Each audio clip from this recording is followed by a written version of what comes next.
Hello అందరికీ. Today recipe వచ్చేసి మామిడికాయ పప్పు ఎలా చేయాలో చూపిస్తాను. కుక్కర్లో ఒక గ్లాస్ పప్పు వేసుకొని శుభ్రంగా వాష్ చేసుకొని మనం ముందుగా కట్ చేసి పెట్టుకున్న 4 పచ్చిమిర్చి, ఒక ఉల్లిపాయ, ఒక మామిడికాయ అయితే ఇలా పీల్ తీసుకుని అయితే వేసుకొని దీంట్లో కొంచెం కారము, ఉప్పు, పసుపు వేసుకొని ఈ గ్లాస్తో ఒక గ్లాస్ వాటర్ అయితే యాడ్ చేసుకొని మూత పెట్టి 5 విజిల్స్ వచ్చే వరకు ఉడికించుకోండి.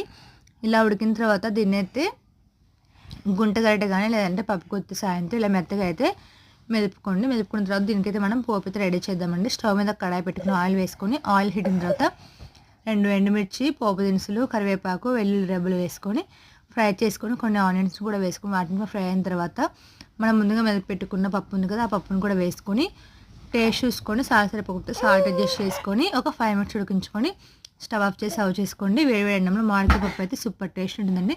మీలో ఎంతమందికి మామిడికాయ పప్పు అంటే ఇష్టమో కమెంట్ చేయండి. మరిన్ని వీడియో కోసం నా ఛానల్ సబ్స్క్రైబ్ చేసుకోండి. Thank you for watching. Please to subscribe.